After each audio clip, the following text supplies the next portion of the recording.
欢迎来到新兴消息频道，请订阅频道，所以大家不要错过当天最热门的新闻。我们今天的时事通讯包括以下内容：一人封面李沁和角色不期而遇，不管是对每一个具体的机会，还是对时间跨度更长的整个人生，李沁都像他的角色一样柔声细语、温暖和善。他不是个要强求什么的人，更能让他兴奋的是一种有所准备的不期而遇。瑞丽伊人封上8月刊，距离上次和我们相见仅仅过去大半年的时间，李沁正在播出的作品已经从当时的请君变成了当下的梦中的那片海，更别提这中间还隔了人生之路。他最近又要进组《庆余年2》。做这行的很多人都说演员是个被动的职业，不管是扮演的角色，还是剪辑出来的成品，又或者是播出时间，都不由自己说了算。但从2008年开始拍戏，对这些规则再熟悉不过的李沁却没怎么想过这些。他喜欢把精力用在自己控制的了的事情上，比如怎么去理解确定属于他的角色。在接连不停的与角色的相遇中，李沁始终保持着他的好奇心与新鲜感，这才是他心里更重要的事。灰色外套、白色衬衫、牛仔半身裙，均为 Weekend Max Mara。这2天我也看了几集，演过一遍，剧情我都知道了，所以可能我跟普通观众的心情是不太一样的。这些天正好赶上李沁的新作品《梦中的那片海》首轮播出。在剧里，她扮演的角色叫童小梅，是个默默守护爱人的姑娘。特别是在前几集里，因为这个角色过于谦让和善良，简直让屏幕前的观众都忍不住替她着急。这时候，与大家保持同步追剧节奏的李沁本人，就像找到了一个独一无二的视角双向体验。有时候他会沉浸地看其他演员的戏份，毕竟有一些戏我是没有在现场的，而另一些时候，他扮演童小梅时的许多感受则会翻涌而来。那些已经远去的纯粹、热血和理想主义，曾经激荡过童小梅的心。虽然李沁知道自己并不是童小梅，但他相信这些情绪真实存在过。他是第一个被他们打动的人。现在他想用自己的表演再去打动观众，他希望更多的人能理解几十年前有一群人这样热烈地活过。现在的选择可能比较多一些了，我们会分散很多，但那个时候就是有一股劲儿，想要实现理想。而且那时候大家都很有奉献精神，比如剧里不管是春生还是国华，都盼着去当兵，报效祖国，为这个时代做出自己的贡献。童小梅也是，她也想当医生治病救人，想这样去燃烧自己的青春。那个时代的人非常激昂，那种力量是很打动人的。生活中的李沁和剧里刚开始露面的童小梅有点相似，都是安安静静的，不会让自己说话的声音打扰到对话之外的任何人。但说起自己因为这个故事感受到的震撼，一时之间，她好像又成了内心火热的童小梅。她还记得自己最初拿到剧本时的激动，我一口气就看完了，就觉得人物刻画得非常深刻，又有许多不同的人交织在一起，我就觉得很惊喜。这个故事给我留下了很深的印象。无论是哪个年代，童小梅这样的人都很可贵。李沁很珍惜这个遇到她的机会。灰色外套、绿色上衣、灰色半身裙，均为 Weekend Max Mara。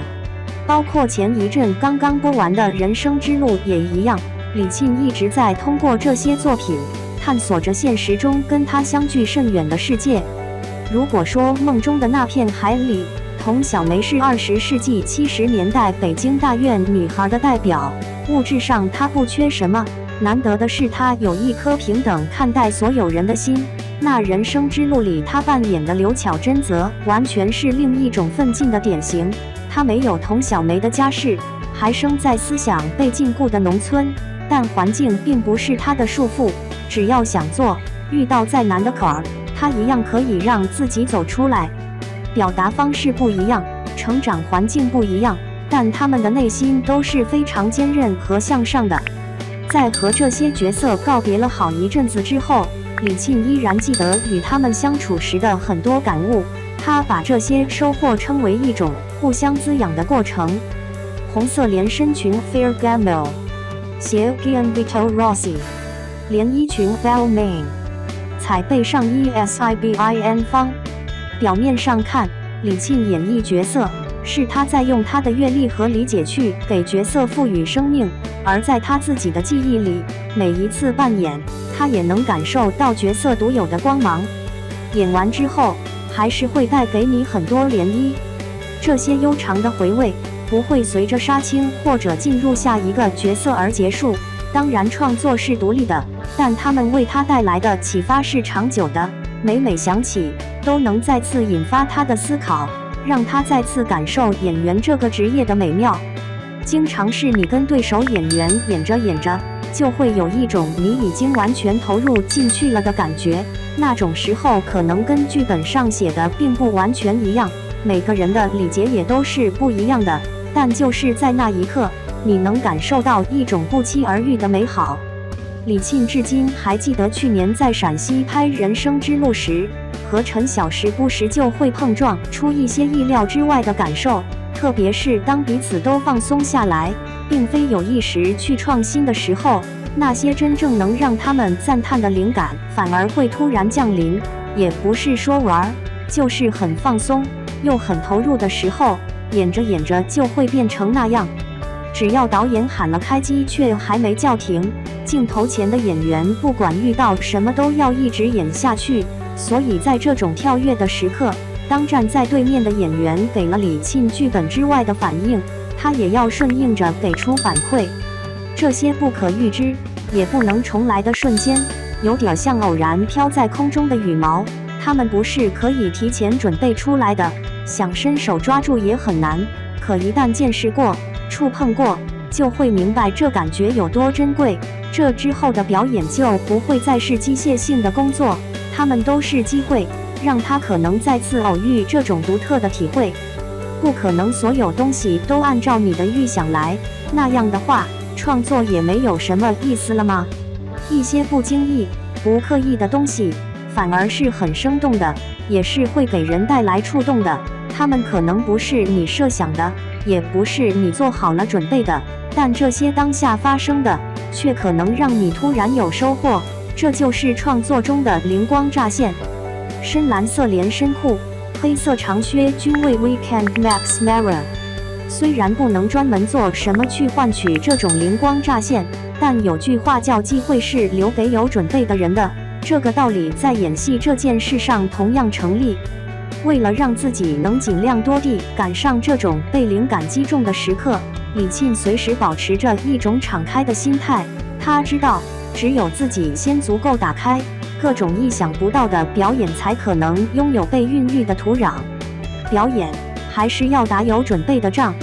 每一部戏，不管是技能上的、理解上的，还是案头工作的各种准备，你肯定的做。但与此同时，经验是好的，你也要知道有时候需要清零，只有清零了，新的东西才能进来。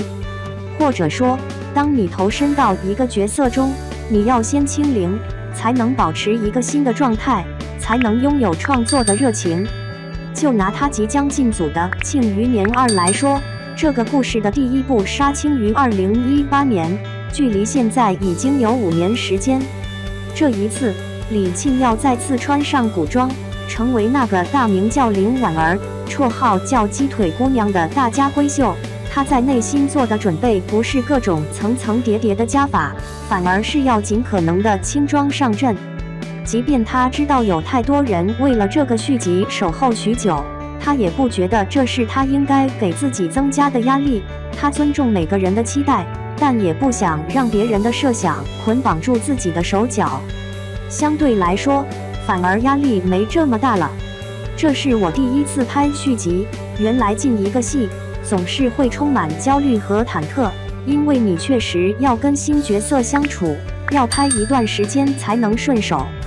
但《庆余年2》对我来说是久别重逢的感觉。同样的那些人，几年之后，大家各自有了成长。当我们再次相遇，彼此的气场都是很舒服、很信任、很放松的。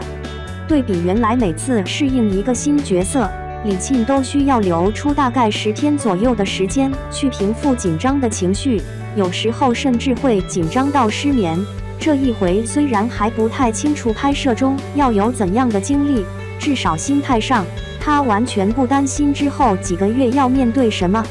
他知道角色早在5年前就已经属于他，他要做的不是重新去认识谁，只要踏踏实实的做回林婉儿就好。连衣裙、项链均为 Bottega-Veneta， 角色已经有了一个调性了，那你就顺着这个调性来。第2部当然会在剧情或者情感上有一些变化，演员做出适当的调整就好，不是说你一定要表现得怎么样。我觉得，当你融入其中，投入到角色里，反而是纯粹和真诚的，可能那个能量才是最好的，是最自然、最松弛的。不仅是面对《庆余年2》，平常每次杀青和开机之间的休息时段，李沁也喜欢让自己尽量放空。这些喘息不但能让他彻底的放松心灵和身体，在工作上同样对他有所帮助，因为只有足够的休息，才能换来足够的新鲜感，而新鲜感是演员这个职业在一次又一次进出角色时必不可少的滤镜。你要很热爱你的角色，同时充满新鲜感、好奇心，然后你带着这种探索欲，就可能迎来一个新的自己。当你演着演着有了一定的融合，这种是你又不是你的状态，我觉得是很好的。任何时候，李沁都不是一个强求什么的人，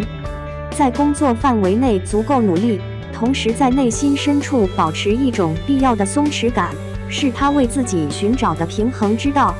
虽然不知道未来还将遇到什么样的新角色，但他始终让自己的雷达保持打开状态。他还有很多想通过角色去体会的人生，他期待与更多的角色不期而遇。